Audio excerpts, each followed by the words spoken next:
Hi, everyone. Welcome to Crowd Forecast News, episode number 173 for March 12th, 2018. Today we will be discussing the 233rd weekly report. So if you haven't had a chance to take a look at this yet, you should see it on your screen right now while I'm talking. You can also go to TimingResearch.com to download the full PDF. My name is David Kosmeter. I'm the creator of TimingResearch.com, and I have Matt Buckley back to moderate today. So I'm going to go ahead and turn it over to him. Awesome. Thanks, David. Well, good afternoon, evening, morning. Depends on, I guess, where you're joining us from. As David said, my name is Matthew Buckley. You guys can call me Whiz the rest of the day. I'm going to be the host of our Trader Roundtable. We actually have a ton to talk about. It seems like a day is a lifetime in this market. It seems like, was it a year ago? Was it the Thursday before, we had the Putin, Powell, Trump kind of pullback and massive spike in volatility, and it seems like that literally was a year ago. So we have a lot to talk about today. We'll take a look at David's report that he compiled, because there's some interesting data about the market, his model, and your responses and all that good stuff. But before we get into the meat and the tactics of it, let's do a quick introduction. We'll go Simon, Roy, if you're up and you can hear us, you can jump in there, and then Anka. We'll keep that order all day. Unfortunately, folks, Vince Vora, his father passed away last week, so he is obviously unable to attend. So obviously, if you get a second, throw some thoughts and prayers Vince's way. And he actually, David's got a nice little offer at the end for folks on behalf of Vince. So fair winds and following seas to Mr. Vora. But Simon, welcome aboard. Good to be working with you again, my friend. Tell us a little bit about your background and how you got to where you are today, and a little bit about TradeSmartForex.com. Thanks, Matt. It's great to be here again. And thanks, David, for having me. It's great to be on the show. My name's Simon Klein, and I'm the CEO of TradeSmart, and the website's TradeSmartForex.com with the number 4. I've been trading professionally for over 13 years now. I started, I guess, more institutionally, working not on the trading side, but working on the trading floor at Credit Suisse in both London and New York.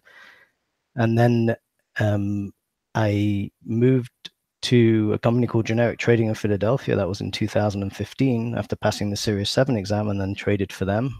I was an equity trader. And I started TradeSmartForex.com, was just around 3 years ago, actually. And I was training people and coaching people beforehand without any website or any online presence, and decided it's probably better to reach and help a wider audience. So I set up the website about 3 years ago. So I've been helping traders for quite a long time. So TradeSmart Forex is a trading education business that focuses on teaching you how to read the market professionally. It gives you a framework in which you can actually run a successful trading business as well, including how to develop your own trading plan and strategies that fit your own personality and lifestyle. We also have a trading room where, once you've gone through the training, or even if you haven't gone through the training and you have some experience, you can come and follow what we do. So we trade live every day. We prepare on Sunday, and we trade live Monday to Thursday. And we help traders wherever they happen to be on their development to become successful traders. And again, not everyone becomes a successful trader, but we can provide the best education and training and coaching to help every trader where they happen to be on their development. Awesome. That sounds like a lot, and looking forward to working with you again. Roy, did you make it up by any chance, my friend? So Roy Swanson's of Steady Trader. I know he might be working some comm issues there, but my current neighbor down the street, Anka Metcalf. Anka, give us a little bit about your background and what you do at TradeOutLoud.com. Hi, everyone. Thank you, David, for having me here again. Hi, Matt. And so my name is Anka Metcalf. I'm the founder of TradeOutLoud.com, which is a trading education firm specialized in educating individuals how to day trade and swing trade the futures and the equities market. I focus on the futures market during the open hours, New York trading session open. First 2 hours, obviously very volatile, and this is what I like to trade. So this market has been right up my alley. Love the volatility. It has provided some extraordinary moves. Prior to becoming a professional trader, independent trader, I come with 10 plus years in investment banking. that I have gained in Europe. And I'm the designer of an institutional proprietary trading system. And what I mean by designer is that I can't take credit for it. I wish I could, but I can't. So what I did is I took the institutional model and adapted it for the retail trader. Thus becoming my own proprietary trading system that allow retail traders that trade amounts less than $1 million to participate in this market. So it allows accounts as small as let's say $5,000 to $7,000 all the way to $1 million to manage on their own. My strategy is based on price support resistance, and there are basically 7 layers of price support resistance that I focus on.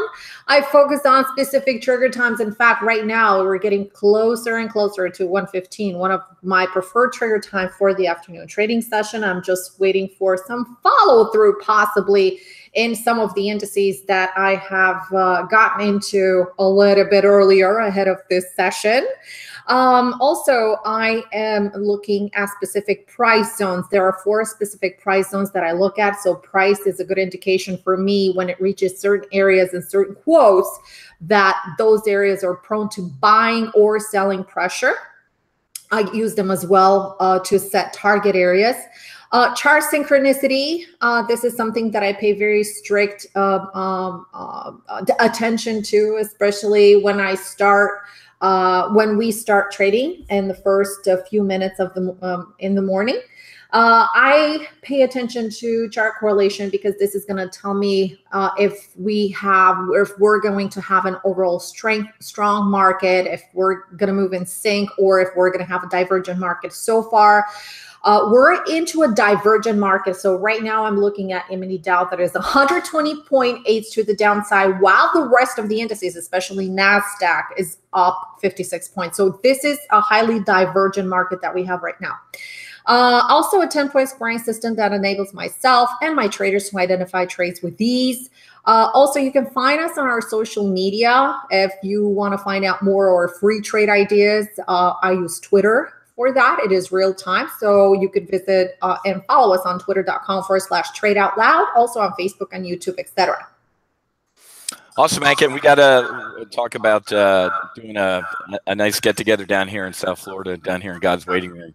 Yes, very excited about that. It's in the works. Good. Yeah, that'll be a good time. All right, folks, in case this is the first time we've met, pleasure to meet you all. My name is Matthew Buckley. My call sign's Whiz. I think my parents like me. That was my God-given name. Earned that as a call sign flying the FA-18 Hornet for the United States Navy for about 15 years. Did some pretty cool things. Got to fly in some bad guy jets over Pakistan. Got to fly with the Blues when my best friend was on the team. Also completely destroyed my hearing when I was on the back of the boat, aircraft carrier. When I wasn't flying, I was an LSO, a landing signal officer. So that's me on the right with that sharp-looking haircut, helping an F-18 get aboard. Flew 44 combat sorties over southern Iraq. And like I said, also graduated from the Navy Fighter Weapons School. Was always interested in finance. I mean, obviously, you don't join the military to get rich. You join it for other reasons, but always interested in finance.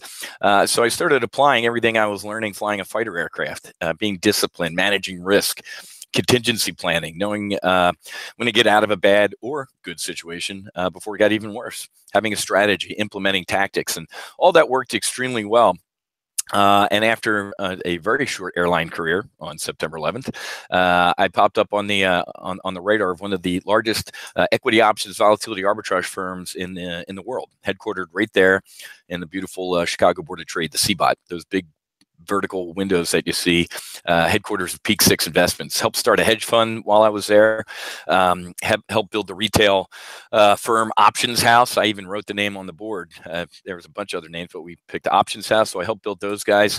Kind of felt like Eddie Murphy, Valentine in Trading Places, but wrapped up my tour of duty up there at Peak 6 Investments as the founder and CEO of the Options News Network, essentially the CNBC for options. I know John and Pete really well, Nigerian, and they, CNBC pays kind of lip service to options, so we kind of did it full time. Decided Chicago winners are better left for people who like Chicago winters and move down here with my little squadron there to South Florida. I'm actually on the West Coast here today, out in a cold and chilly Naples, but I guess a cold day on the beach down here in South Florida is better than a really, really nice freezing ass day up in the Chicago Board of Trade. So that's me, and I'm currently the founder and CEO of Top Gun Options.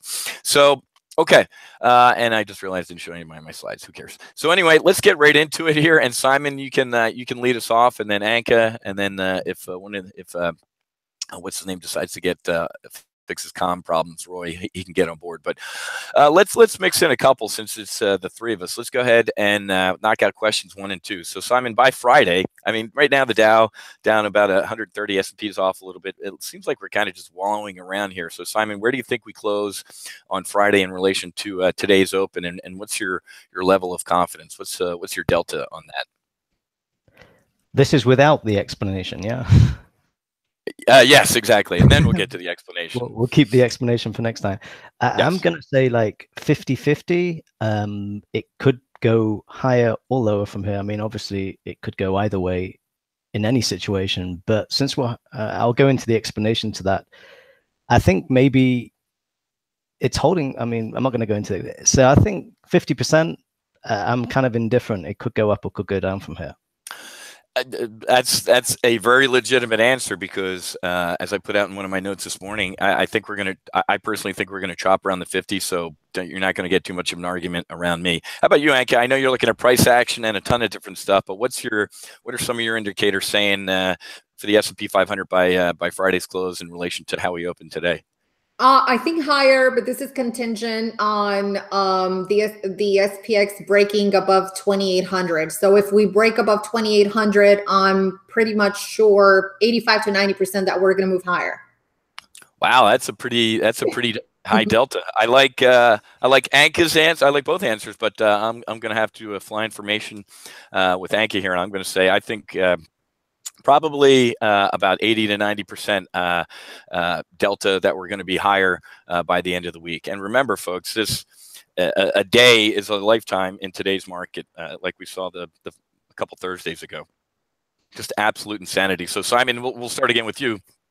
What specifically is on your radar for the week that makes you kind of choppy on the overall S&P 500 direction? Well, again, I'm primarily, if you can see my screen. Just let me know that you can see the screen. I think I'm sharing it. Yep. So basically, I remember being on the show about a month ago, and we were kind of on this day, and it had quite a big sell-off. Yeah, but let's just make this a bit wider so we can actually see what's going on here. So once the market fails to go lower here, yeah, then we're getting bullish again, and at least we've got room to move back up to kind of this level. So the market's looking kind of bullish here until we get this sell-off. So once you see this sell-off, this move up is potentially sellable, and we see the market gap down on this day, but actually sold off and went above this zone, meaning the market's now bullish again. This was the last kind of line of defense, I guess, for the bears, and we've gone above that area, which means we're kind of looking bullish at the moment. But we're after a move up in price, and we're getting close to this level.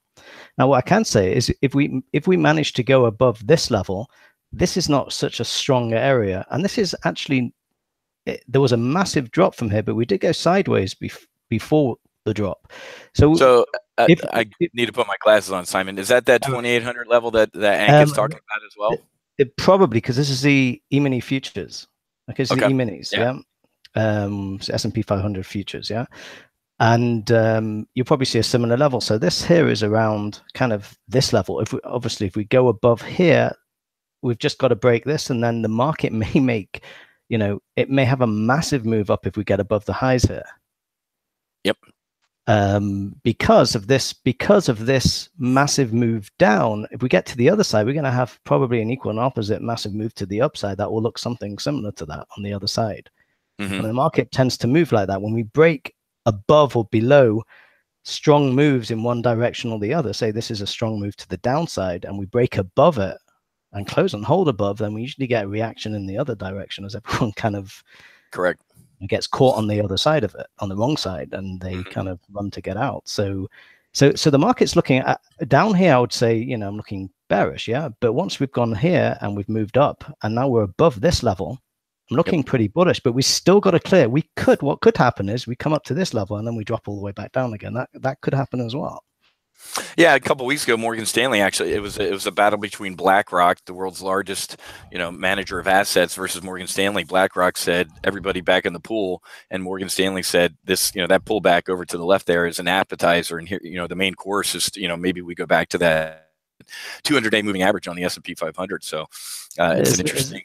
That's very interesting, actually. I remember a day when I was on the trading floor at Credit Suisse in London, and we were on the buy side, and I think Goldman Sachs, it was maybe Goldman Sachs or one of the other banks, were on the sell side, and there was a massive battle going on. And eventually they got on the phone and said, "What's going on here? This is not working.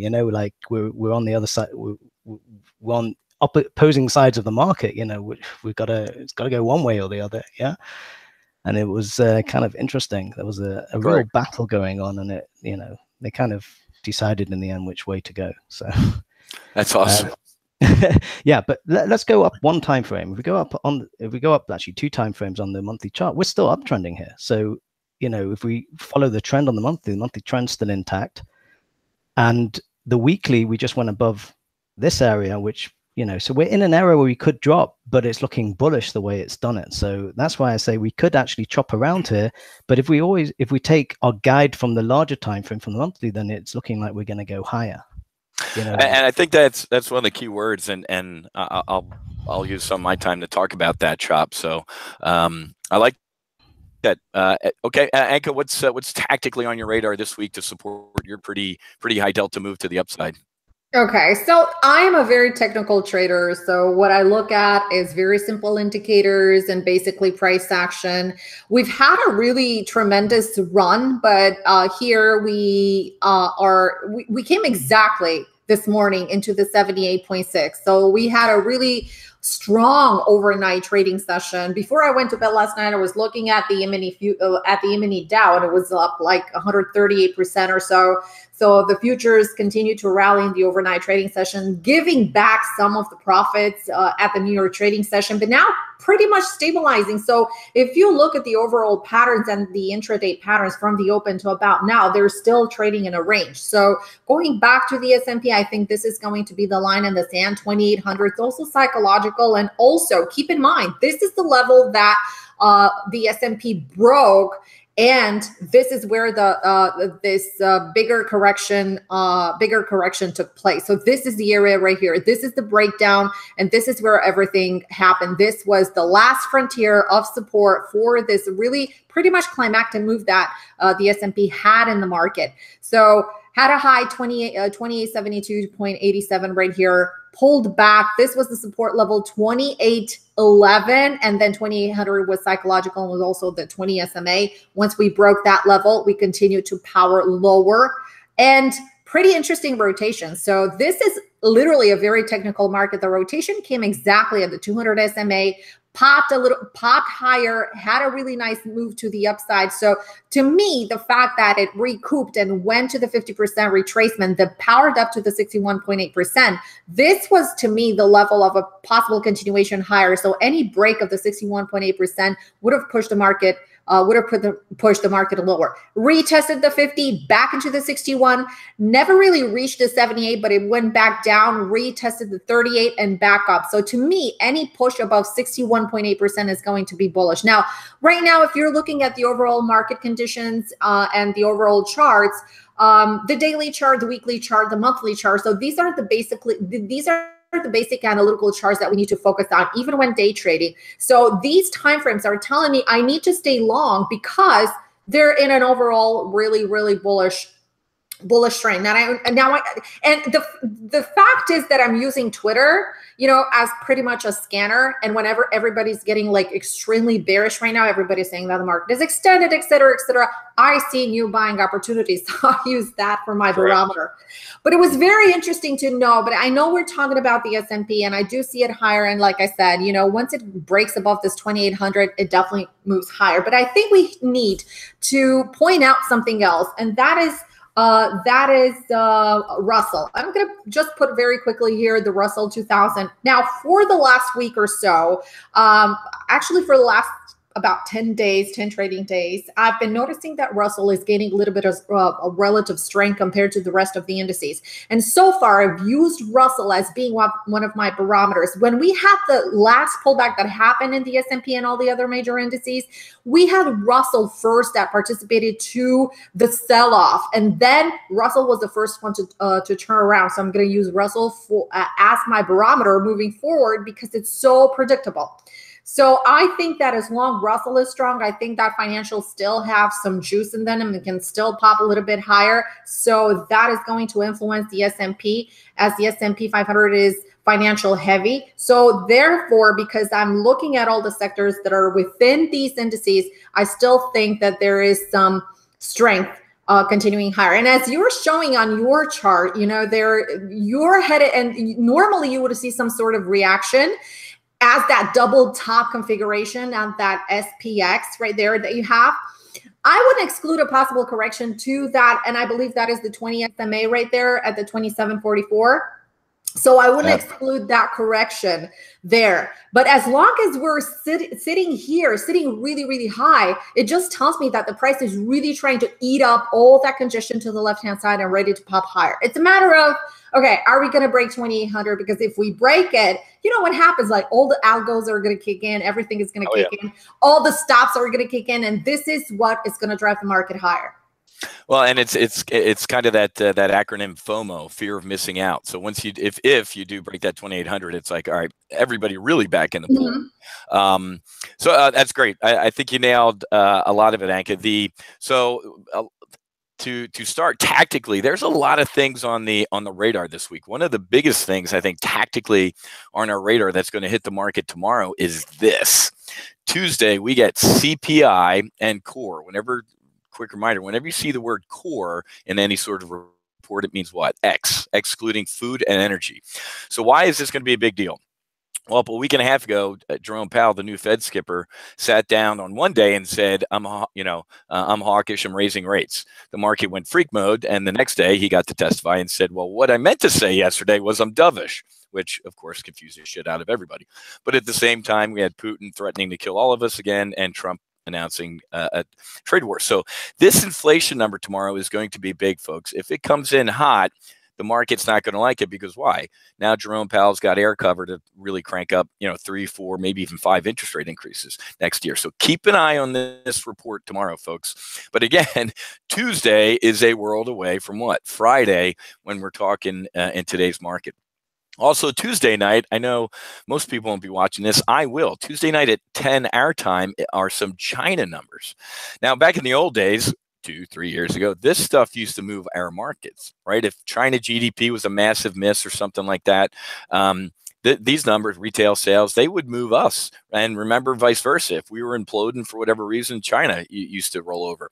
I think that's kind of become disconnected recently, especially with Trump firing a big shot across their bow saying, hey, how about that?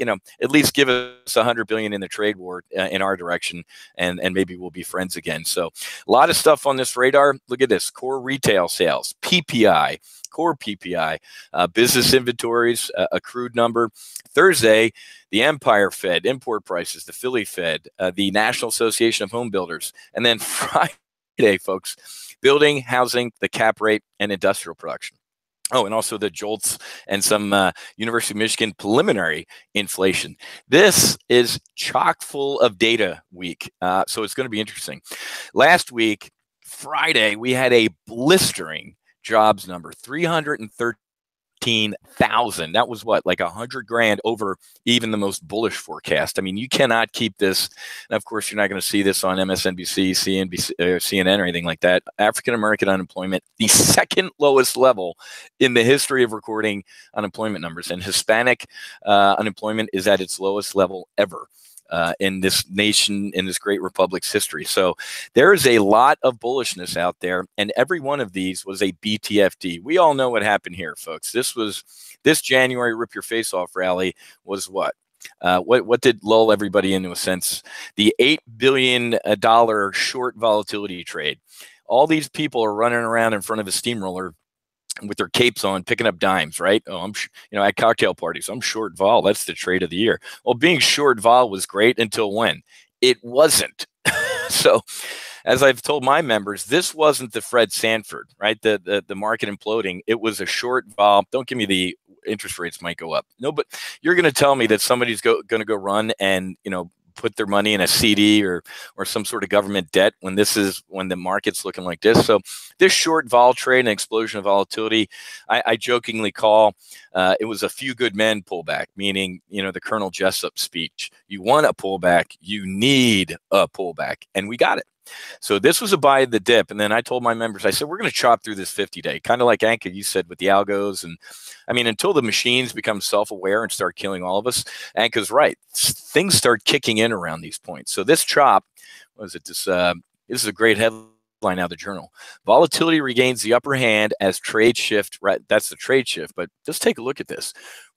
I call it convulsions. For the past 3 weeks, I said, we're going to have convulsions through and underneath and back up and through the 50-day moving average. So I actually think we might, to what Simon and Anka both said, around this 2,800 level here, might be a little bit of a resistance. I don't think we implode, but I think we might do. We all know that these moving averages, whether it's the 200 or the 50, they tend to be magnets, right? Nobody liked being in this, World War I trench warfare, no man's land here. So we went back up to the 50. I think we might actually do a little bit of a wallow around here, back to the 50. I think the next catalyst over here in the white part of this page are, Q1 earnings. I mean, what is it? Almost the middle of March. And I think that next catalyst I think we're obviously heading higher and up to the upside, but very long-winded explanation as to why I believe we're going to be high by the end of the week. I think we're going to chop around in all of these reports. Even if this inflation number comes in hot and the market goes full freak mode, oh my God, we're going to see interest rates increase. I think by Friday, we won't even remember Tuesday. So I'm higher. A lot of stuff on the flight schedule for the week. Love the technical analysis and everything that Anka and Simon said. I just throw in a little bit of this stuff. And then obviously with the market today, kind of chewing that on the fact that Larry Kudlow might replace Gary Kahn. Isn't that funny? Last Tuesday, after hours, Gary Kahn resigns. The futures implode. We were doing a full throttle member session last Tuesday night. I said, everybody just chill the hell out. Nobody cares. I said, by 11 o'clock tomorrow morning, nobody will care. By about 10 o'clock, the next day, nobody cared. The market had pulled back, and then he was a globalist anyway, folks. He was a limousine liberal from Goldman Sachs. He was a Democrat. He supported Hillary. Trump brought him on board to try and be that balance. And then I think Larry's going to be great. So I think a lot going on this week tactically, but strategically, I am still cautiously bullish. The cautiously word being what Simon said, and even Anka alluded to, is, hey man, there's always in these convulsions, there's always an opportunity to have one of these like shit. Everybody out of the pool. I just don't. That's the cautiously part. Maybe buying some puts on the S&P just to put them in your back pocket. But I think we head higher, and I think Q1 earnings are going to be disgustingly good. So, okay. So I ripped that one to shreds. So good responded answers out of for the question 3. It looks like I think all of the 3 of us kind of hit all these things. So we put some through the bullseye. So I'll tell you what, let's move on to question 4, Simon. What indicator, or maybe you could say indicators, influences your trading the most as you're either tactically trading this week or longer term? Okay, that's a great question. Let me see if I can share my screen. Is that working? Yeah, I got it. Yep. Okay. I moved away from indicators many years ago, and I only left one of them on my chart, which you can probably see, called the CCI. And I only use that for a certain kind of type of trading, basically trading in bases, or basically buying shakeouts, or knowing how to do that in a way when the market goes one way on a base, and I'm actually buying that where everyone else is selling. And I've got an exact guess strategy which works a huge percentage of the time. I think it works around 90% of the time that you're going to catch, maybe even higher than that. I almost don't have any losing trades on that. So I use a CCI for that, but it's also very useful for other types of scenarios. I'll give you an example. If we go, hopefully, I'm not sure if my charts are loading quick enough, but actually this is okay. Here's an example of actually Bitcoin futures. And here's an example, and I actually pointed this out. I gave a webinar on using the CCI, I think last week. And you can see there's a level that you mark out of supply over here, for example. And this is a daily chart. Again, we don't have too much data, so it's kind of a new contract.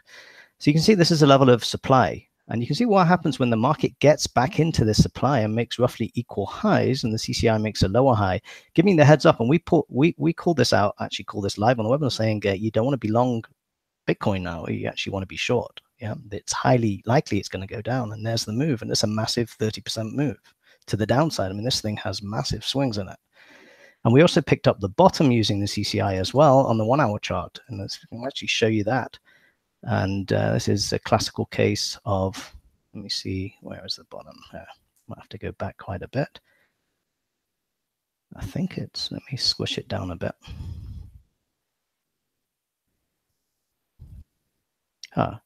1 hour chart. Okay. So we actually picked it up here. Yeah. So 1 hour looks slightly different now, but here you see the market actually looks a bit different. This is not looking exactly how I, 1 second, maybe we've got another move up from the lows. Here we go. This is it. This is it. Okay, here's another important, here we're downtrending, yeah? Now, 2 things happen here once you know how to read the market. This bar breaks the downtrend, okay? Once you know what that does. So this pullback's generally buyable. Now, another thing that supports that, if you look over here as a market, we've got CCI divergence. As the market makes new lows, the CCI makes a higher low. This is giving you a heads up on this move. And this was a massive move for you to pick up. You pick the bottom, basically. You can't catch a falling knife. It's not really a falling knife. It's just a trending down market that, if you put it all together, you've got CCI divergence, you've got a break of trend after a massive move down. And, we're at the lows, and this was the low, and this may be the low for a while. Yeah. And we had a move up from here from around the 6,000 to, and it went up to around the, I think around 12,000 at the highs. So that kind of picked up the bottom here and take us around almost 100% move. And then using the CCI to pick, again, you can see on different time frames. This is on a 1 hour chart, and this is using it on a daily chart. But again, as I always say, indicators are good if you, but you shouldn't rely on them. Your first, I don't need to trade with indicators, but they do help sometimes in scenarios like this. What you primarily want to do is learn how to read the market. You need to learn how to read trends. You need to learn how to analyze where supply and demand is in the markets. Yeah. These are things that you need to learn before you learn indicators.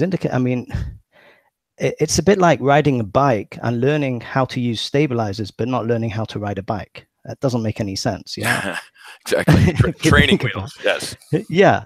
Without the bike. Yeah. You need to know how to read a market. You need to understand market mechanics, how price moves. And not only that, you need to understand why not from a fundamental perspective. You have to understand why price moves the way it does.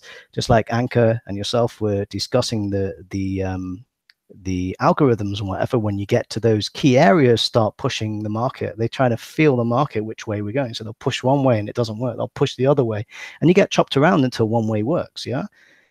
And that's what we do as traders sometimes as well. We try to feel the market and see, which way is going. And, you try to move one way and you can feel that the market's just not going that way. So you just know it's going to probably go the other way, or we're going to get chopped about. Yeah. So the best indication of where price is going is to learn how to read price, to learn how to read the price charts with nothing else. Yeah. And then if you want to, use indicators, it's kind of, I've had from many people that have done this. If you just throw all the indicators and just try learning to read the price action using, I guess Japanese candlesticks are an indicator in some respect. It's a view on price. Yeah. So if you just learn to read the charts using Japanese candlesticks, then you're going to be way ahead of everyone else, because every indicator, I believe every indicator is built on price. Price is part of it. So if you learn how to read price directly, there's no better indication of where price is going than reading price. And I want to point this level, as you pointed out, I just went back and actually found it on a 4 hour chart.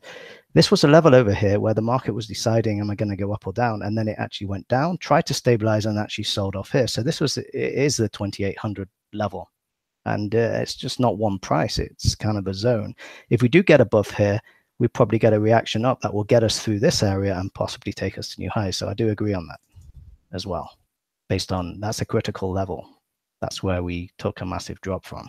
So this is the advice I'd give to anyone coming to the market, or learn how to read the price charts, learn how to read Japanese candlesticks, understand how to identify where supply and demand is in the market. And that's not just joining peaks and troughs. They're zones, yeah? Professional traders buy and sell in zones, not at one price, yeah?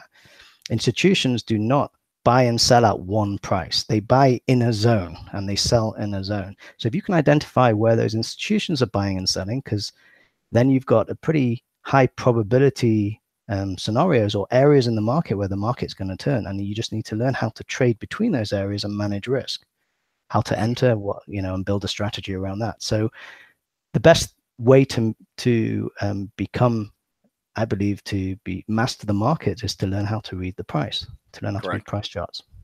That's kind of the, I mean, that's the basic blocking and tackling of the market, man. If you can't do that, you're not heading anywhere. So it's kind of step one. Couldn't agree more. Anka, how about you? What's your? I know you're a big price action person. So in addition to maybe all that stuff, what indicators influence your trading the most?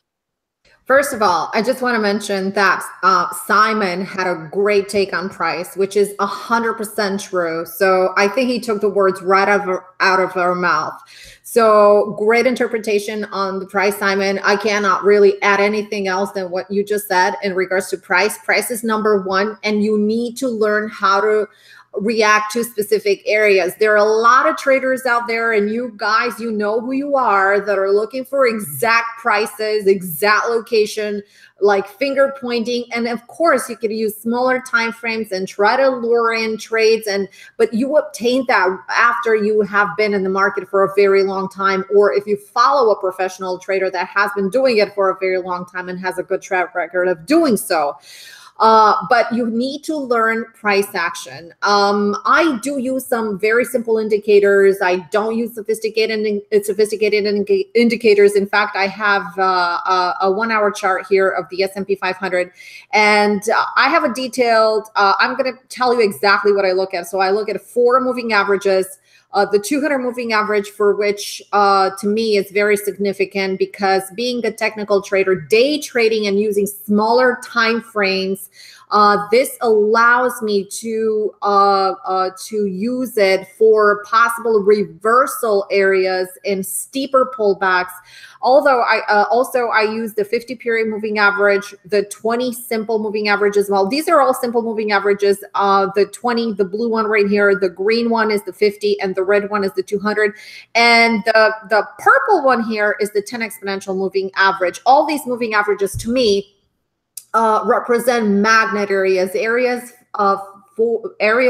that the price may pull back into before a reversal occurs. Once the price, and this is a very easy way to read price, and especially if you're a beginner trader, because once the price is residing, like you can see over here, above the moving averages, there's no way you can think short. Now, I know a lot of traders would think, oh my gosh, this is so extended, so extended. Well, as long as you see the price that is residing above the moving averages, you don't short. You just, you just trade with the trend, and sometimes, believe it or not, trading with the trend is the hardest thing to do, because when you have a power trend like we've had on Friday within the New York trading session, take a look at these bars right here on the hourly chart. Like, you literally couldn't step in. So if you were not in ahead of the game, and if you don't know your zones, like Simon mentioned earlier, then you cannot take part in this major move that it had on Friday. So these are the simple, and basically volume. I use the volume because I want to see the market participation. I want to see when the volume picks up a little bit, and especially volume is a great indicator when you're having extreme moves in the market, like we've had when we had the February 2nd sell-off and continuing then and thereon. So volume is a great indicator of market participation, and also can tell me like if I have a spike in the volume, pretty much unusual activity in the volume, higher than average volume, probably that move is ready for a reversal. So that tells me if I have a sharp pullback with an increased volume bar, that's literally going to tell me that that might be the end of the momentum for that down move, and a reversal or rotation may be in place from that point onward. So in this case, I'm going to be using these simple moving averages as my indicators for possible turnaround areas. But obviously, price action, so prior resistance areas through the charts are going to be significant, because these areas, whether major or minor, they have the likelihood of being tested and retested multiple times before the market starts going in one direction or another. Yeah, so I think that's one of the biggest thing I gleaned out of what Anka said as well, and she said it smoothly, so I want to recover it, is you have to trade the market you have, not necessarily the market you want. Not necessarily that, you know, we want a down market, right? You know, well, as an options trader, I don't care if the market's going up, down, or sideways. As a matter of fact, I wanted all of those things because it means you know, things are volatile. So Simon and Anka put it right through the bullseye with the price action discussion. I want to bring up obviously one of my biggest, and I love Anka was saying barometer here. She stole some of my aviation terminology, so she's got to buy me a drink. Is the VIX, folks. You have got to take, this is a canary in the coal mine for me, one of my biggest indicators. I love the price action, love everything that was discussed, but this is also an indication of obviously risk on or off. And this has been like, well, I don't want to jinx myself, but shooting fish in a barrel. I will tell you, I did not, I was not one of the, to my members, I said, hey man, this short vol trade, how many times for all the members in the brief right here, did I tell you, I said this, you know, a broken clock's right twice a day. I get it. But I said this short vol trade is going to get wiped out and people are going to get obliterated. Made that word up. Funds are going to go out of business when, not if, the VIX starts to pop all of a sudden. So I was late to this party because, you know, I knew they'd get in trouble one day, just didn't pick the day. After that happened, though, what did we do? We were selling bearish double verticals or bear call spread on vol. This was essentially, holy crap, we're all going to die. No, we're not. We might. No, we're not. Oh, pal, Putin, Trump, and who cares? Anybody see a trend here as far as the volatility index? I told you, even though the VIX spiked up to a 50 at this point, I mean, hell, I was in the CBOT. The VIX hit 80, 90, whatever that day was. Volatility reverts to its mean, folks. So look at this. We are almost, well, I mean, we're up at 16 right now. We're getting back to this, oh my God, nothing's ever going to happen bad in this market again range. I mean, we got Trump potentially meeting with the, what's his name? Kim. So look at this. Look at the vol getting back here. So these guys nailed it as far as price action, but the hedging, people going out in time trying to buy some cheap insurance are kind of telling us that, hey, we might be getting back into a rally on mode. But again, I would not be doing my job as an options trader if I didn't tell you, I get looking at the left side of a chart is like driving around the Daytona 500 looking in your rear view mirror. But look at this. We got lulled into this sense of complacency, and then one day, holy crap, the VIX is up at 50. That can happen again. But some of the big strategic black swans that were running around out there, like a North Korea, like I'm going to vaporize that dude and his people off the cuff comment or tweet. So that's kind of removed off the table. Obviously, the Middle East is still kind of creepy. And you know who's been really, really, really quiet lately? Iran. They're sitting there with their popcorn going, oh, crap, what's going to happen in North Korea? So I think the biggest threat on my radar, looking at this indicator, so like I said, I'm not going to regurgitate what those two guys just said. They put it right through the bullseye as far as price action, a lot of stuff. Keep the VIX in your scan. Even if you trade with Simon and you're a Forex trader, Simon and I are going to maybe do some webinar swaps and stuff like that, because I know some of my folks want to trade Forex, and I know Anka, we're going to do some partnering as well. Even if you don't, Whiz, I trade Forex or even Bitcoin, I don't care what you trade. You have got to steal Anka's work. This has got to be a barometer for you. The VIX. This is kind of a, hey, you know, risk risk off, man. Rally on. Everything's looking good with the VIX down here. But once again, you could wake up tomorrow and the VIX is at 50. So please throw this in your cockpit, so to speak, as one of your potential indicators of either good or bad to come. And because I'm looking at here, what do we have? Candlesticks, stochastics, RSI, MACD, blah, blah, blah, blah. All good stuff. I'm not going to say these. Those are the analogy I like to use to stick with my aviation is everybody's probably seen a picture of an AWACS, right? An airborne, the early warning aircraft. It's a big 707 jet, and it looks like a Frisbee. Looks like a UFO landed on it and is trying to carry it away.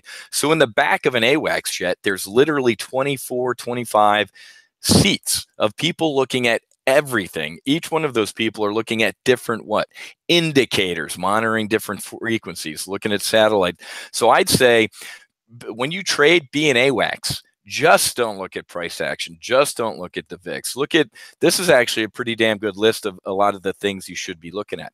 But don't think this is that this might look like a lot. And I got to be honest with you, when you sit in the cockpit of a Hornet, there's 300 switches and dials, folks, but they're all used at either different times or at other times, something is right in your face. And when Volmageddon hit, this was probably one of the biggest indicators you should have been looking at as we made it through that complete shit show of the short volatility people getting wiped out. So look at, it's kind of, sounds stupid for me to say it, but kind of look at everything. And then as you look at everything, you're going to figure out during different times in the market, in the ebb and flow of the market, when to use one of these more than the others. So hopefully that complete rambling made some sense at all. So Simon, Anka, anything to add to that rambling? Okay, I could go first. Yeah, go ahead. Sure. Okay, so yeah, definitely the VIX make a lot of sense, and I actually have alert, and this is what kept my account not only afloat but deep into the green. And in fact, I do also have an alert here in 1675. So today, if we break 1675, and this is going to be the time for me to actually get some calls or get some longs if you're doing swing trades, because this is a reversal in the happening. So you could see that we had a pullback and a break over Friday's high is definitely going to bring a much higher price. So, in this case, we're going to see volatility step in again, and then we might see the markets pulling back some more. Not a major sell-off, but definitely a pullback. Correct. And it might be, if you see the oscillations or the chopping around of the VIX, like I talked about, that quote unquote next pullback might be that little spike in volatility might be the pullback to that 50-day moving average. Absolutely. Absolutely. Yep. So there you go, folks. There's two, put those in your cockpit there. So even though it's not like it would be a massive pullback, you still would see, it's almost like it's in its death, it's going through its convulsions here. We might get one more little big pop in the VIX, and then now this rip your face off rally. Okay, Simon, anything to add to that before we get to a good trade that you're looking at? I kind of took it the other way. I went through trying to use almost every single indicator and getting very confused about it, because if I remember my early days, I go back like 13 years. When I walked around the trading floor and I'm like, oh, what are you using? What are you using? Okay, let's try this. Let's try that. So I was looking at all the traders that were up like $2,000 within the first half an hour, $2,000 to $10,000 actually. And I used to go and sit and see what they had on their charts, and maybe I could try that. And then I put everything on, and it was like, well, what do I do now? This one's saying buy, this one's saying sell, and I'm very confused. So I guess if you are using indicators, you've got to know which ones work best in different market conditions. Yeah. And I think it's as you said, different indicators are better for different styles of market. For example, oscillators are great for sideways moving markets, but they're probably less good in trending markets. Correct. Yeah? Well, exactly. Signals. It's a great point. Yeah. The different indicators are they have to be situation appropriate, right? Kind of like flying a Hornet. I could be in air-to-air or air-to-ground mode.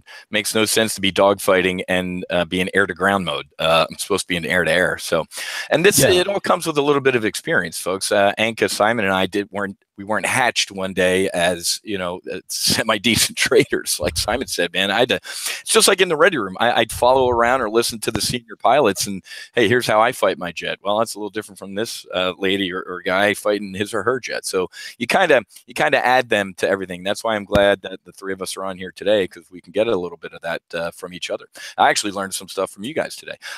So Simon, let's stick with you, my friend. You know, I love to do this. I love to steal a good-looking, juicy trade that you're looking at right now, whether it's tactically short-term, medium, or out a couple of years. What's a good trade you're looking at right now?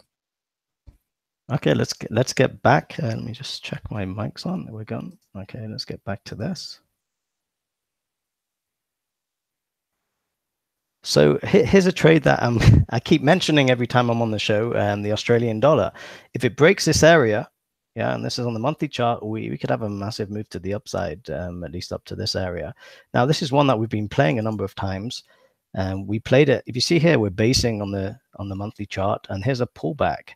And we actually bought this pullback and played it up here.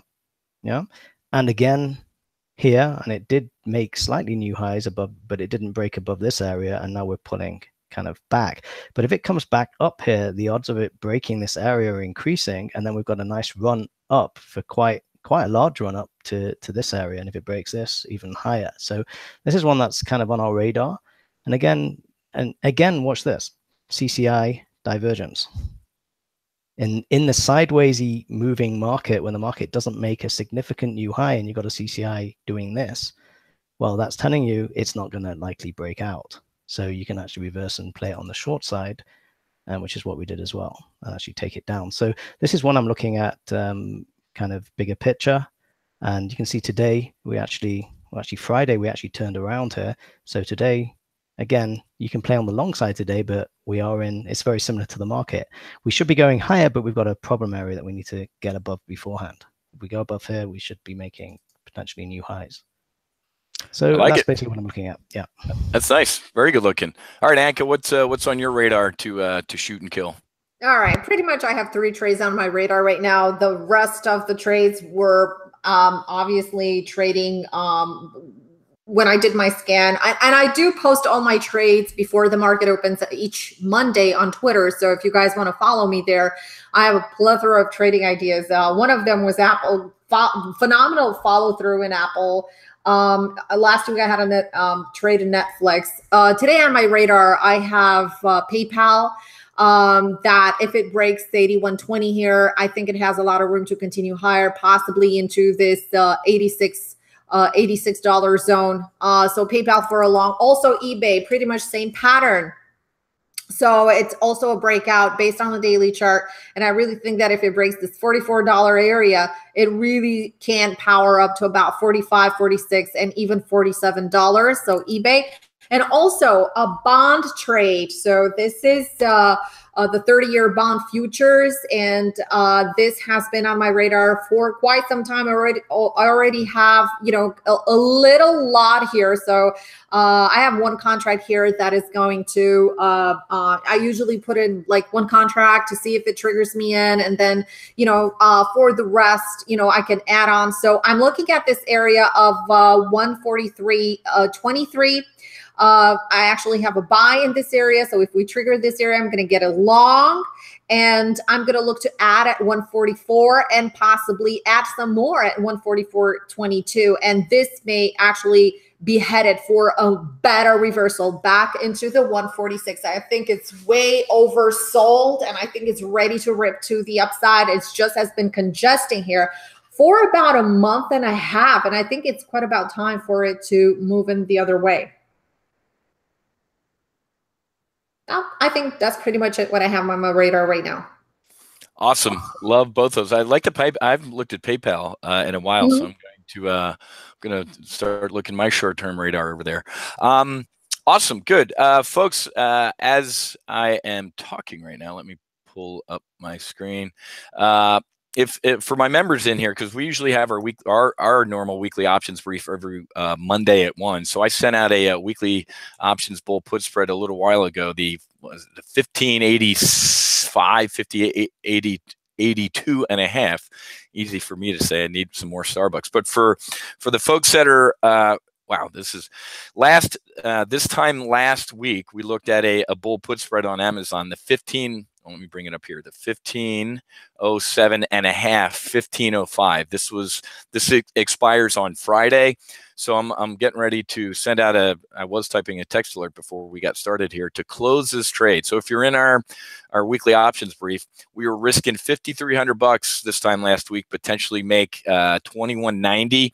As I speak, this trade is up $2,000 and 2070. Easy for me to say. So if you're in here, close.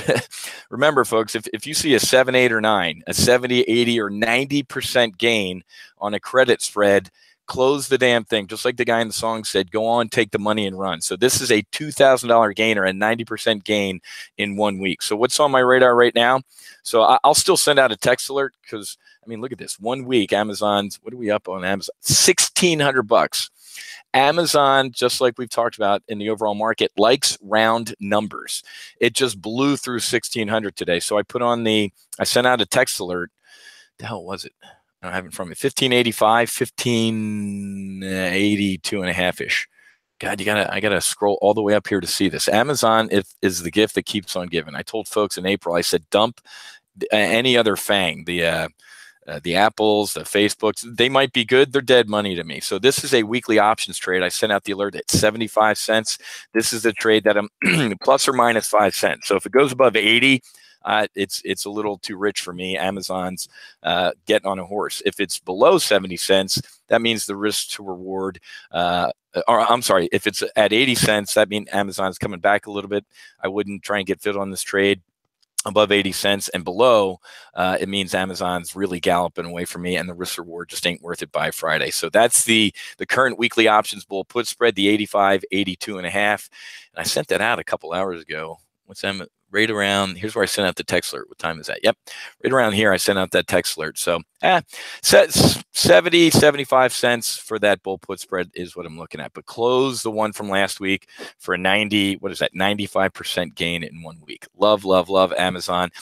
Look at this. Let's take a real quick and look at that. We're going to be on time, on target, right at 2 o'clock.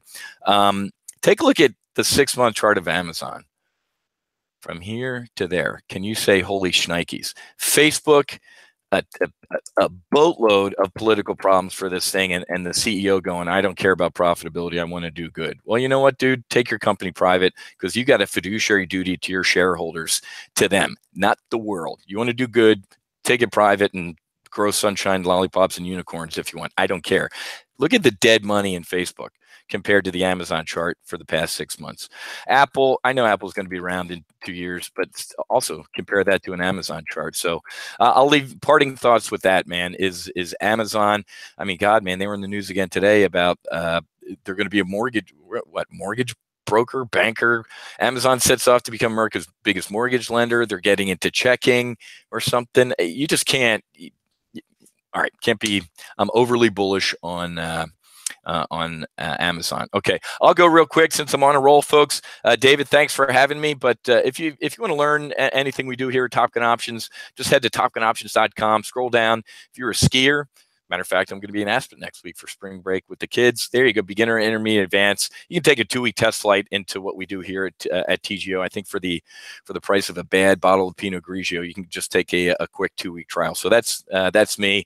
And then let me throw it over to Simon. How do we get a hold of you, my friend, at TradeSmart Forex, or get a hold of you? Okay, you can go to the website, tradesmartforex.com. That's a number 4. You can see over here, tradesmartforex.com. And again, just put your email and your name in here, and you'll get on my mailing list, and you'll be emailed about any webinars we do, any webinar swaps we do with Matt or Anka. You got it. Or anyone for that matter. You can go and subscribe to my YouTube channel. I put out a video once a week on where the dollar's going next, where it's very similar to what we do on this show with the S&P 500. I do that with the dollar index. And again, the dollar index is very useful in order for anything you're trading. You need to know what the dollar's doing.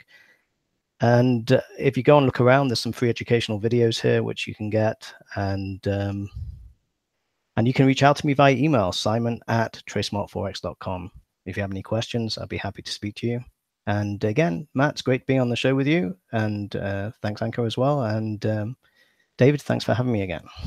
Bet, man, and we'll be in touch about doing some webinar swaps, so I can teach. You could teach some of the TGO folks about all that Forex stuff, man. I'd be like a caveman looking at a wristwatch, so I need all the help I can get. So, Anka, how do we get a hold of you and what you do, and hopefully we're doing a live event here soon. Oh yeah, I'm so looking forward to the live event. If you guys are into day trading futures, also into swing trading, you can follow me on Twitter. It is twitter.com/tradeoutloud. I post a plethora of trading ideas for throughout the day, some other information about the markets and technicals, etc. And all that information is free. If you're getting more serious about your trading, and if you would like to have someone that is going literally to hold your hand through the trades, you could reach out to me at info@tradeoutloud.com. Also can teach you how to trade. We have a class that is coming up next Monday. It's a 5-day power income day trading futures class. If you're interested, send me an email. And if you are serious about your trading, you want to take your futures trading to the next level, I have a trading room that is open every single day. We do post a lot of trades. You could see me trade live the trades that I call. Day trading and swing trading, futures, we focus on future indices. We also focus on metals, energy, currencies, bonds, grains, meats, softs, etc.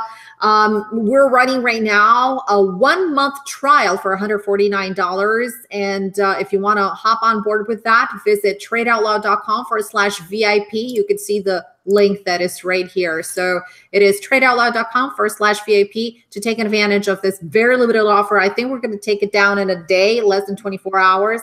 So make sure you visit our website, tradeoutloud.com/VIP. Thanks so much, Matt, for being here. I hope to see you soon at a live event here. And probably Simon, we don't know, so we have to get in touch. David, thank you so much for having me here today. Really looking forward to our next event together. Have a wonderful day, guys. Bye-bye. We'll see you, Anka. And Dave, I'll throw it back over to you. And can you let everybody know about the how Vince was going to hook us up? And like I said, folks, I mean, I lost my father, and that ain't good. So thoughts and prayers out to Vince. And Dave, let me throw it over to you for what he wanted to talk about. Yeah, Vince, his team put together a special offer for Timing Research viewers. So we'll definitely encourage you to check this out and see what he does at Trading Wins, since he wasn't able to be here today. TradingWins.com/crush is the offer they set up. So be sure to check that out. Also, be sure to hit the YouTube subscribe button if you haven't yet to get updates on future shows. And join us tomorrow night, March 13th, for Analyze Your Trade, episode number 27. That'll be at the new time of 4:30 p.m. Eastern Time. Jim Kenny, Larry Gaines, John Thomas, and Dean Jenkins will be here for that one. And Roy Swanson of SteadyTrader.com was also supposed to join us today, but I think he was having some mic problems, so I'll try to get him back as soon as possible. And just want to thank my other guests as well, Simon Klein of TradeSmartForex.com, Anka Metcalf of TradeOutloud.com, Matt Buckley of TopGunOptions.com, and that special offer from Vince again was TradingWins.com/crush. So, thanks, everyone. All right, see you guys. Thank you.